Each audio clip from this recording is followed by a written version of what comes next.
महाराज जनक की समाज में जिन्हें ज्ञानी की उपाधि दी गई है, गौतम के कहने पर अंगिरा के यहाँ पर शुक्राचार्य जी शिक्षा प्राप्त करने के लिए गए।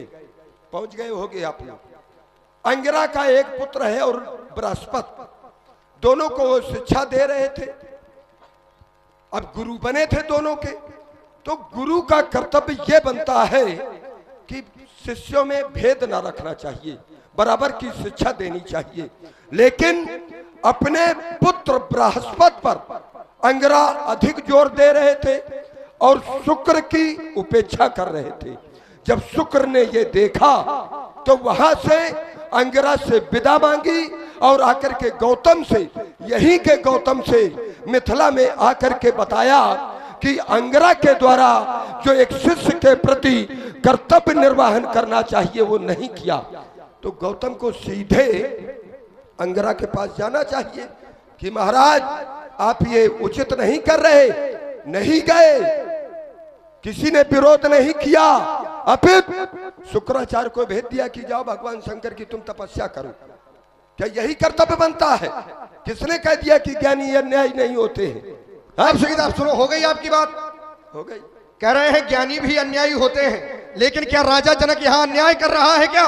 मैंने कहा अभी, अब सुन लीजिए, राजा जनक के बाप का है क्या ये? अरे सुनो, ये राजा जनक के बाप का है क्या? बीच में नहीं, जबरदस्ती नहीं बीच में नहीं। अब सुनिए, दूसरे की धरोहर तोड़वा रहा है। अरे इधर सुनो, सुनने का कलेजा रखो, बेमतलब में ना। अरे कलेजा तो इतना बड़ा है कि तुम, क्योंकि समुद्र में सब मोती नहीं, कुछ घोंघे भी होते हैं श्रीमान जी।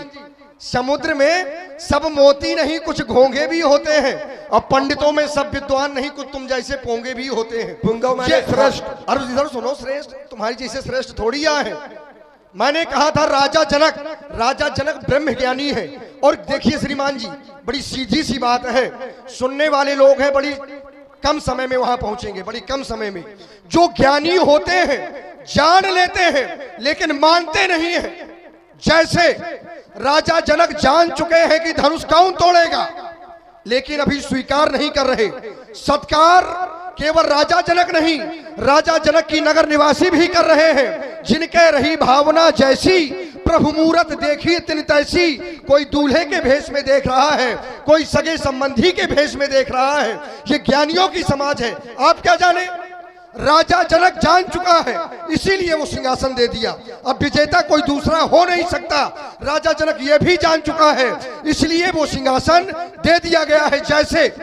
जैसे एक ज्ञानी और हुए, महामुनि विश्वामित्र। देखिए ज्ञानी होते हैं जो जान लेते हैं, मानते नहीं है। प्रमाण में वो दे रहा हूं, जैसे राजा जनक। महामुनि विश्वामित्र जी ने अपने आश्रम में जाना क्या, तब मुनिवर मन कीन विचारा, प्रभु अवतारे वो हरण मही भारा। ये क्या है? जान लिया, हृदय में जाना। एही मिसपद देखो जाई, कर बिनती आनहु दो भाई। ये जानना है, तो केवल जाना है, माना नहीं है। माना कब गया? एक बात बता दे, हम तुम्हें एक बात बता दे। बीच में नहीं, बीच में इसलिए बोल रहे हैं क्योंकि तुम्हारी बात हमारे भेजे में नहीं, तुम्हारे ना आए तो इससे कोई मतलब। और जब हमारे नहीं चढ़ रही तो ये हम जानते हैं कि समाज के भी न चढ़ रही होगी। हमने इसीलिए कह दिया था कि ज्यादा विद्वता के चक्कर में न पड़ो, इसीलिए रावण बाणा, इसीलिए रावण बाणा ये भगा दिए जाते। अब सुनो, क्योंकि हम जानते हैं, जाओ ऐसा नहीं, उधर चलो बीच में। अब हम जानते हैं ना, तुम क्या, हम जानते हैं ये भली बात, क्योंकि हमारे बीच में बोलने का कोई क्रम नहीं है। अपनी बात हमें बोलिए। ना, गलत बात तो सुनो, गलत बात। इसका मतलब है कि आपको कुछ समझ में नहीं आता। ऐसा हमारे, हम तुम्हारे समझ में नहीं आता, इसका मतलब ये थोड़ी कि दूसरा को ना सुनने दो। भाई हमने तो ये स्वीकार कर लिया कि हमारे समझ में नहीं आ रहा। जिसके 10 भेजा है, विचार करिए, उसके समझ में ना आएगा तो क्या एक भेजा वालों की तुम्हारी बात समझ में आएगी? नहीं आ सकती है। अब देखिए, अब देखिए, अरे दूसरा बिंदु ले रहा, हमको बोलने है ना देंगे। और बताओ, जब तक तुम हमारी बात नहीं सुनोगे। कारण नहीं, बीच में नहीं। अभी हमारा संवाद नहीं करते, बीच समय का भोजन। अरे सुनो इधर, तुम क्या संवाद करोगे जब तुमको संवाद करने का ज्ञान नहीं है? पहली बात तो अपने क्रम में बोलो तुम। मैं जब सीधे से बात बता रहा हूं कि महामुनि विश्वामित्र जी ने कब जाना, अपने आश्रम में, लेकिन स्वीकार कब किया? तब प्रभु निज नाथे चीन्ही, विद्या निधि कहूं विद्या दीनी। कब? जब उनके द्वारा किसी का वध किया गया। जाना कब था, माना कब? तो राजा जनक ने भी जाना है। तिनहि बिलोकत अति अनुरागा, बरबस ब्रह्म सुखई मन त्यागा। देखकर जान गए। तो क्या जानने के बाद सीधे, और यदि सीधे विजयी घोषित करते हैं तो राजा जनक का जो प्रण है वो अधूरा रह जाएगा। जैसे त्रिभुवन जय समेत वैदेही, ये तीनों लोगों की जय कैसे मिलेगी? जब इस कार्य को चलाया जाएगा, जब प्रतियोगिता में सबको भाग लेने का अवसर मिलेगा, तब तो तीनों लोगों की विजय मिलेगी। जान लेने से, केवल श्रेष्ठ कह देने से तीनों लोगों की विजय मिलने वाली नहीं है। कार्य इसलिए चल रहा है, अब तुम थोड़ी जानोगे। अब अपने क्रम में बोलो।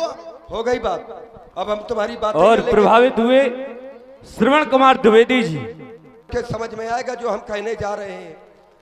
यज्ञ नहीं होने दूंगा। अब पूछो क्यों नहीं होने दूंगा? क्योंकि यज्ञ करना ये पाप का कर्म है और मैं धर्मात्मा हूं।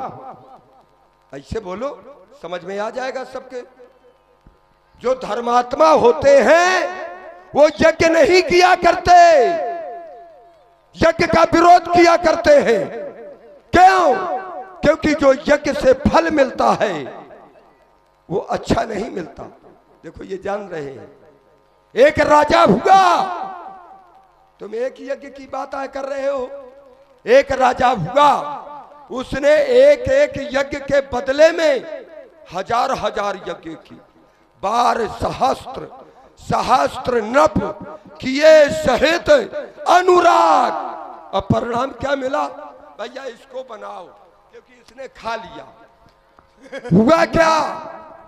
अब बोलो नहीं ये वाला दे दो, ये तो तुम्हें सामर्थ्य है, ये हम समझ रहे हैं ना। अरे सीने में जान चाहिए बोलने के लिए, ठीक है। वो व्यवस्था में हम व्यवस्थित हैं। लेकिन विचार करिए, उसने एक एक यज्ञ को हजार हजार बार किया। परिणाम क्या हुआ? भाई यज्ञ करने का परिणाम क्या होता है? अगर 100 यज्ञ कर ले तो इंद्र का पद उसे मिलता है, तो उसे ना इंद्र का पद मिला, ना काहे का पद मिला, और पद क्या मिला? और राक्षस होने का मिला कि नहीं मिला है? तो मैं भी धर्मात्मा हूं और मैं रोक रहा हूं। यज्ञ कार्य नहीं होगा, नहीं होगा, नहीं होगा, क्योंकि यज्ञ कार्य करने से फल जो मिलना चाहिए वो नहीं मिलता। इसलिए मेरा विरोध है। जिधर जा रहे हो वहीं आएंगे। बिल्कुल हम समझ रहे हैं आप अपनी बात कहां कर रहे हैं। ये राजा प्रताप भानु का चरित्र बता रहे हैं। हृदय से कि राजा प्रताप भानु ने, हृदय से साधुवाद है। ताली बजा दीजिए, एक बार ताली बजा दीजिए। ये बात देखिए, जब समाज के कुछ समझ में आए बात वो रखनी चाहिए, है कि नहीं? हाँ, ये बात बड़ा सुनने, बड़ा अच्छा। ये प्रताप भानु का ही चरित्र। अब इसका मतलब ये नहीं कि वो आपके समझ में नहीं आया था तो वो गलत था। जो आपको अच्छा लगे उसे स्वीकार करिए, बाकी सब लोग जानते हैं। नहीं, ये ना। अब सुनो। कारण कि अगर वो समझ में आया होता तो हम उसी बिंदु पर अटके रहते। लेकिन हम जानते हैं कि बारी मथे घर तो होई, जल को चाहे जितना मथा जाए मक्खन न निकलेगा। हम समझते हैं। नहीं, वहीं से ले। हाँ, यज्ञ, अब ये बताओगे समाज में कि यज्ञ करने से उसका फल प्रतिकूल मिलता है, अनुकूल नहीं मिलता।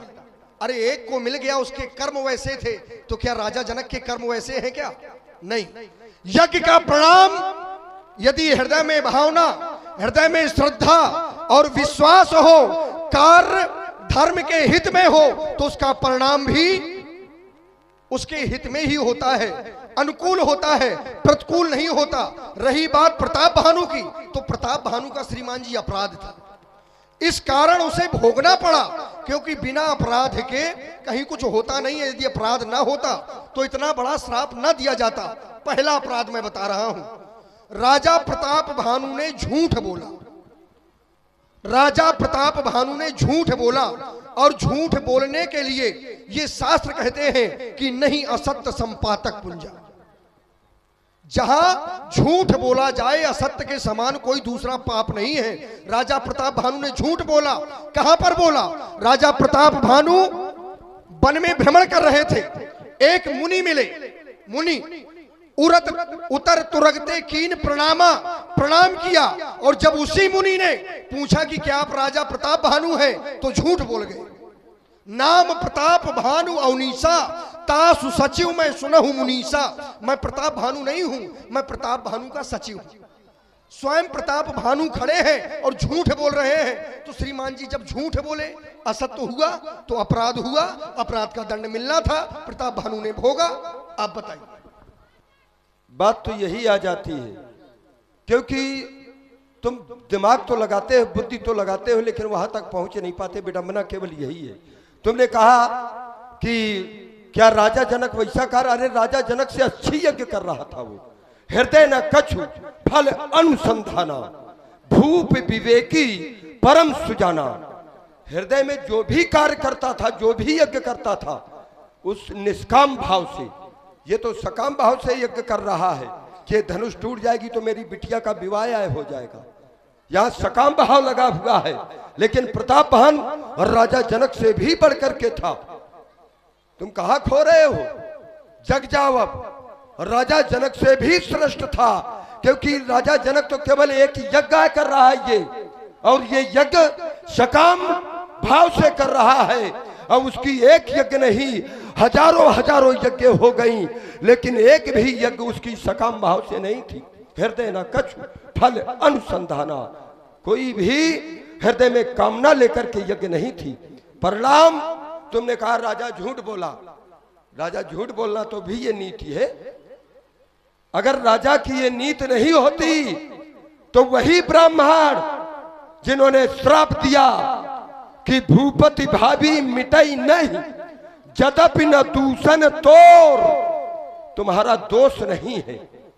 और जब हमारा दोष नहीं है तो फिर तुम हमें दोषी कैसे बना रहे हो? तुम सबसे बड़े दोषी। भाई जो अगर निर्दोष हो, उसे हत्या ना लगी हो, विचार करिए, उसे हत्या का अपराध ना लगा हो, अगर कोई कह दे कि तू हत्यारा है, तो सबसे बड़ा दोषी वही है कहने वाला, और तुम सबसे बड़े दोषी। भाई ब्राह्मणों से बढ़कर के तुम थोड़ा हो सकते हो, ब्राह्मणों से बढ़कर के तुम नहीं हो सकते हो। और ब्राह्मणों का कहना है कि भूपति भाभी मिटाई नहीं, जदपि न दूषण तोर, तुम्हारा किंचित मात्र भी दोष नहीं है।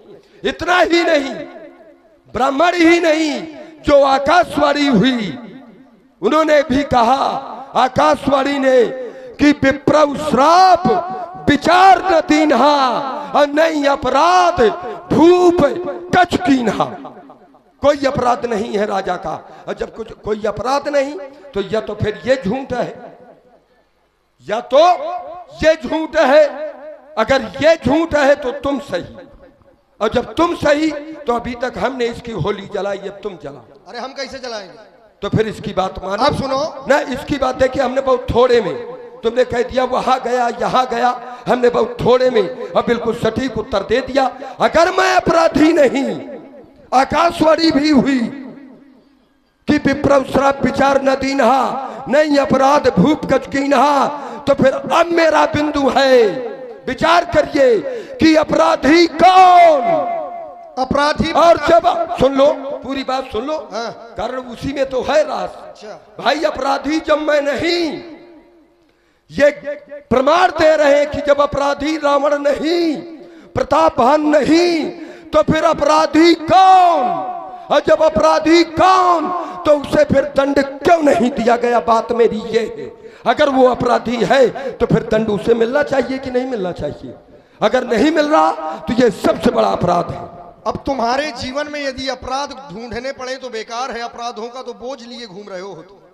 मैंने एक बताया, उसे आप स्वीकार नहीं कर रहे, यद्यपि सिद्धांत के अनुसार बिल्कुल सत्य है कि झूठ बोलने वाला अपराधी होता है, पाप माना गया है। इसे आप मेट नहीं सकते, क्योंकि ये मैंने थोड़ी लिखा है, ये उसमें लिखा है कि झूठ बोलना अपराध है। चलिए दूसरा अपराध बताते हैं आप। दूसरा अपराध प्रताप भानु का।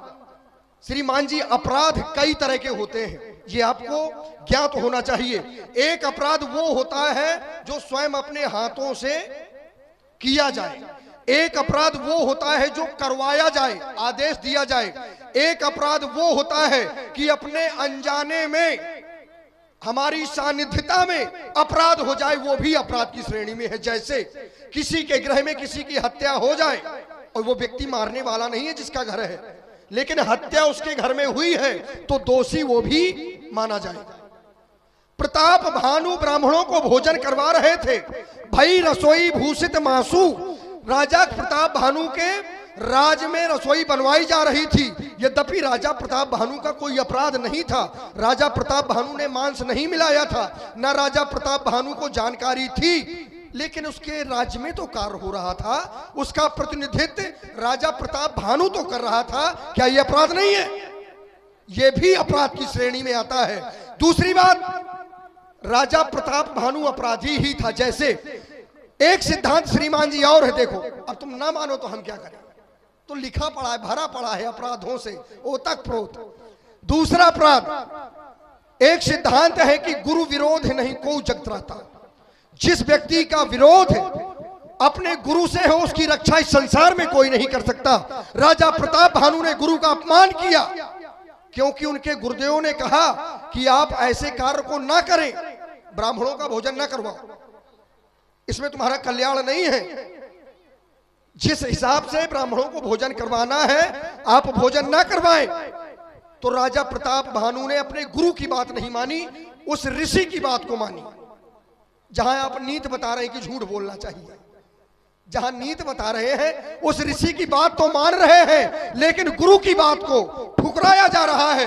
तो क्या यह अपराध नहीं है? जबकि सिद्धांत कहता है कि मात पिता प्रभु गुरु कह बानी, बिना ही विचार करिए शुभ जानी। क्या प्रताप भानु धर्मात्मा राजा था तो गुरु की बात को मानना चाहिए कि नहीं मानना चाहिए? अच्छा आप लोग बताओ, मानना चाहिए? और नहीं माना तो अपराध है कि नहीं है? अपराध है तो कौन भोगेगा? प्रताप भानु की हम क्या बताते हो? अच्छा, गुरु ने क्या प्रताप भानु को रोका था? भाई अगर गुरु ने रोका हो या गुरु से परामर्श लिया हो तब तो बात कहीं तक बनती है कि जबरदस्ती अपना लगा रहे हो तुम दाव है? भाई अगर प्रताप भानु ने परामर्श लिया हो या गुरु ने प्रताप भानु को रोका हो कि यह कार्य अनुचित है और प्रताप भानु न माने तो अपराध है। और तुमने कहा है कि सबसे अधिक पाप होता है झूठ बोलने का, तो एक सिद्धांत मैंने बताया था कि सुन महिष असनीति, ये नीति है जाता नाम ना कहीं नप। अपना नाम राजा यहां वहां यत्र तत्र नहीं बखान करते। अब उसी नीति का पालन किया। हमारा जो बिंदु था उस बिंदु को श्रीमान जी आपने स्पर्श नहीं किया कहीं से। भाई यही तो संसार का नियम है। उस समय में ब्राह्मणों को भोजन आज इस रूप में यहां परिवर्तन, समझ रहे हैं आप? यही है जमाना, यही है। क्या आज वो ब्राह्मण मर गए जिन्होंने श्राप दिया था? आज क्यों नहीं रावण को श्राप देते हैं? आज भी तो दे। भोजन कराना क्या ब्राह्मणों को पाप है? ये प्रताप भानु ब्राह्मणों को भोजन करा रहा था तो श्राप आय मिल रहा था। अब आज क्या कर रहा है ये रावण? ब्राह्मणों का भोजन छीन रहा है। छीन रहा है कि नहीं छीन रहा? कहां मर गए वो ब्राह्मण? जब भोजन करा रहा है तो श्राप दे रहे हैं। आज जब उन्हीं ब्राह्मणों का ये रावण ये भोजन छीन रहा है तो हाथ जोड़े खड़े। यही है संसार का नियम। अगर सीमा से ज्यादा झुक जाओगे तो श्यामू महाराज याद कर लेना, सीमा से ज्यादा झुको। अगर सीमा से ज्यादा झुक जाओगे तो सभी तुम्हारे सिर में चढ़ जाएंगे, और अगर तन करके खड़े हो जाओगे तो वही सिर में चढ़ने वाले सब एक तरफ हो जाएंगे। अब आज रावण खड़ा है, आ जाए। चला गया क्या उनका ब्राह्मणत्व? मर गए क्या? तपस्या उनकी छीण हो गई। तुझ भोजन मक होम सराधा, सब कह जाई करो तुम बाधा। शुभ आचरण कथौ नहीं होई, देव विप्र गुरु मान न कोई। कहा चले गए वो ब्राह्मण? कहा चला गया वो ऋषि समुदाय? आकर के श्राप दे। बिल्कुल वही रस में आ रहे हैं। नहीं किसी की छाती फट रही कि रावण को आकर के श्राप दे। रावण समझ गया कि क्या होना चाहिए, और रावण आज उसी सिद्धांत को अपनाए हुए है। आज त्रैलोक को चरणों में झुकाए हैं। आयुष कर सकल भय भीता, नवैयाय नित चरण विनीता। आज सब नतमस्तक है। उस समय जब ये नतमस्तक हो रहा था तब श्राप आय मिल रहा था। अब आज जब सबको नतमस्तक किए तो हाथ जोड़े आए खड़े हैं। तो बालासर अब मैं समझा रहा हूं, ये 16 दूनी 8 और राजनीति का पाठ ये हमें ना पढ़ाना, ये किसी दूसरे को पढ़ाना। तुम अभी तक बचे हो, उसका एक ही कारण है कि एक संबंध हमारा तुम्हारा ऐसा है, उसकी जब ध्यान आ जाती है कि यदि मैं तुम्हें मार जाऊंगा यहाँ से, अब वो मुझसे पूछेगी कि तुम्हारे द्वारा ये बहुत बड़ा अपराध किया गया, तुमने अपने साले को आए मार डाला, तो फिर मैं किसको मुंह दिखाऊंगा। बड़ा शोर, अब जाग जाग। सुशील भैया इसे कह दो कि ये जाग जाए, या तो यहां से भाग भाग, या तो फिर जाग जाग, क्योंकि तू सो रहा है अभी।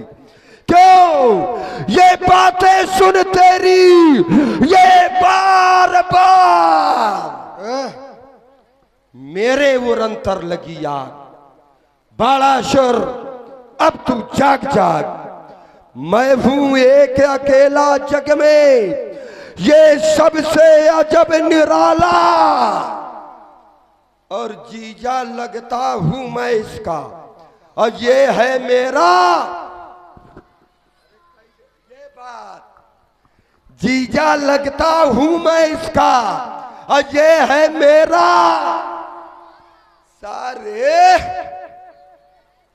सारे बीछी का मंत्र ना जाने, अरे बीछी का मंत्र ना जाने, और छेड़ रहा है ये शेषनाग। बाणासुर अब तुम जाग जा।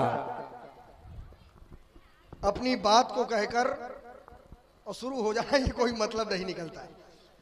पहली बात, अच्छा ये ब्राह्मण होके ब्राह्मणों का विरोध कर रहे हैं, मर जाना चाहिए चुल्लू भर पानी में डूब के, उत्तम कुल पुलस्त कर नाती। लेकिन देखो कर्म तो देखो इनके, जागने की आवश्यकता हमें है कि तुम्हें, तुम्हारी दोनों आंख फूटी हैं। इसलिए सुनो, आज ये याद धनुष कर्षण होगा, यदि नहीं धनुष कर्षण होगा तो फिर ये चमचम चमकेगी चंद्रहास और ये बाणों का वर्षण होगा।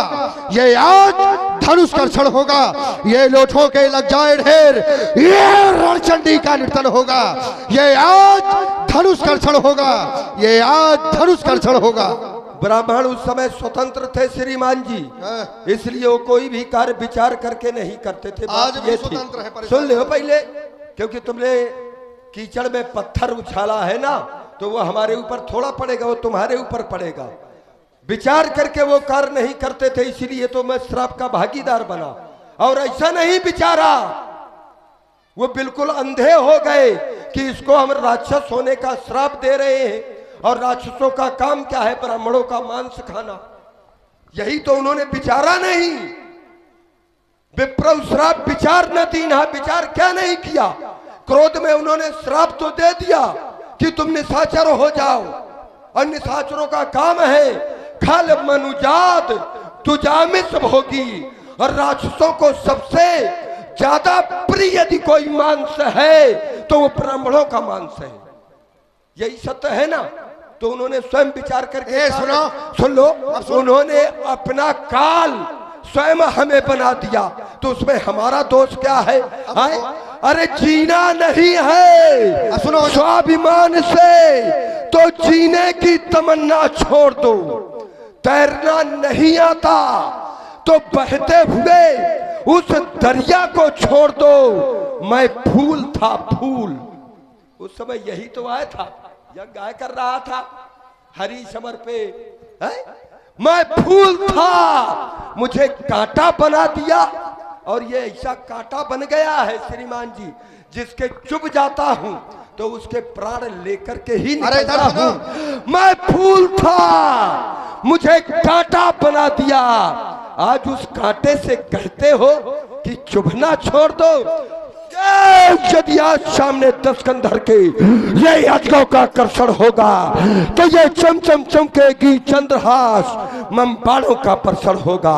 ये बाणों द्वारा आग निकल करके अरे अंबर में लग जाएगी।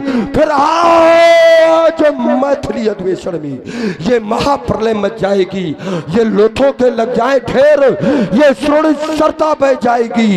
होश सुनेंगे बलसो तब बात समझ में आएगी। प्राण बचाकर भगो बाण, नहीं प्राणों का शोषण होगा, अब नहीं धनुष कर्षण होगा। कह रहे थे कि ब्राह्मणों ने विचार कर नहीं श्राप अब दिया। नहीं, उस धारा नहीं, अब जो धारा चल रही ना गलत बात, कोई धारा नहीं, तो फिर उसी धारा में रहो। नहीं, नहीं, कोई धारा नहीं। जब तुम बोलोगे तो हम तो बिल्कुल बोलेंगे। तुमने किसी बात को ऐसा थोड़ी छोड़ दोगे। सुनो, जो ज्ञानी होते हैं, जब भी ब्राह्मण, यद्यपि राजा प्रताप भानु ने अनुचित नहीं किया था, लेकिन ब्राह्मणों के साथ तो अनुचित हुआ था ना। उन्हें तो वही भोजन दिया गया, भाई रसोई भूषित मासु, वही भोजन दिया गया, तो उनके साथ अनुचित हुआ। अब किया किसने, उससे क्या लेना देना। अब सुनो, वहां भी बिना विचारे श्राप दिया, बोले विप्रन श्राप विचार न दीना। तो यहां भी बिना ही विचार पर ये हटते ही, ये ज्ञानियों की बात है, तुम जैसे मूर्ख थोड़ी जानेंगे। हमारी समझ में अब इधर सुनो, अब आओ उसी क्रम में। नहीं, उसी का भी इसका उत्तर ले लो। किसका? हमारी समझ में ये आता है हाँ। कि तुम सबसे ज्यादा मूर्ख हो। अच्छा। हाँ, बिल्कुल, इसमें यथार्थ सत्य है। कहे पहले के ब्राह्मण क्या मांस नहीं खाते थे? ये बताओगे? अब मैं बता क्या, तुम, अब मैंने कहा क्या था कि कीचड़ में पत्थर ना उछालो, वो कीचड़ तुम्हारे ही ऊपर पड़ेगा। तुमने कहा कि मांस परोसा गया, तो क्या ब्राह्मण मांस नहीं खाते थे? मैं तुमसे जानना चाहता हूं। नहीं खाते थे जिस समय। तो फिर कहे के लिए विरोध, लेकिन कहे के लिए उस समय ये बार बार, ये लगातार, ये बार बार भक्त है, ये बेग बार बाड़ा सुर, ये महिमा है मोसो, ये बखानत है बार बार, बार बार, ये बार बार बांधो मैं वीर पलवानों को, ये लंका की, ये बकरी, ये पवन बुहारत है बार बार, ये बार बार वज्र ले बलधारी आयो देवराज, तो इंद्रव की वीरता ये बिगाड़त हो बार बार, बार बार बल को बढ़ावत हो बोल बोल, और दंडधारी काल को मैं बांधत हूं बार बार। इधर सुनो, ये बार बार वीरता बखानत है मुंह से तय, बार बार वीरता बखानत है मुंह से तय, ये दान दियो बाप ने हमारे है, बार बार, बार बार नारायण रूप धार धरनी में, ये भूतल में पुरखा हमारे तरे, बार बार, बार बार युद्ध में ललकार्यों देव शंकर को, अभय अभय अभय दान युद्ध में पायो हो बार बार, ये बार बार। ऐसे बोलो, भैंसा खाते हैं, पाताल में रहते हो, सिवाय टर टर पाताल में रहता है मेढक, है भैंसा खाओ, पाताल का पानी ना पियो, और जब भैंसा खाओगे भाई माल खाने वाला बोलेगा, है हम भी वही करते हैं, ये बार बार। क्यों नागेंद्र सिंह जी, छाती फट इसको जाएगी। समझा लीजिए, ये लगातार।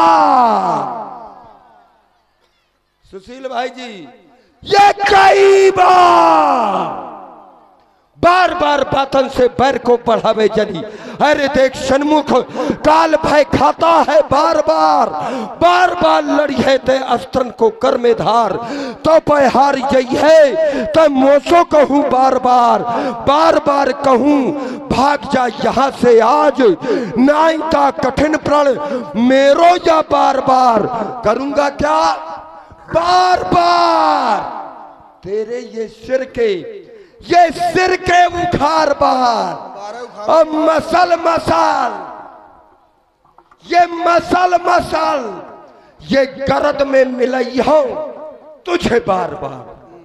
बाले उखाड़ने लायक बचे होते। अब कहे यही करेंगे हम तुम्हारे उखाड़। ये देखो, ये खुला वक्ष, ये खुला वक्ष तुम करो बार, ये मिथिला में होगा बुरा हाल, ये दिखला लो जोर जवानी का, आहो छाती में बाल अगर तो ये छेलो बार कपाली का। अच्छा। अगर अकेले डर लगता हो तो लंकापुर संदेश पठा दे, बेटा इंद्रजीत बुलवा ले, भाई कुंभकर्ण जगवा ले, फिर ना कहना खबर नहीं थी, उस बाणासुर को सबर नहीं थी, हाय हाय कुछ कर ना पाया। समय हाय हाय वाले ज्यादा है।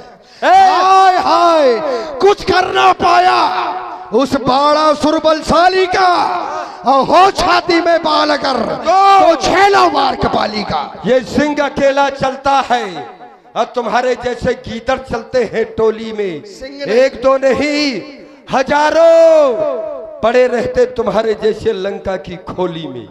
अरे झोली वाले नहीं है, खोली वाले हैं, जैसे यहाँ पर खोली बनी है। ये मैं विष पीने का अभ्यासी अमृत की चाय नहीं करता, भय खाते जाते हुए पथिक जाता मुसराय नहीं डरता।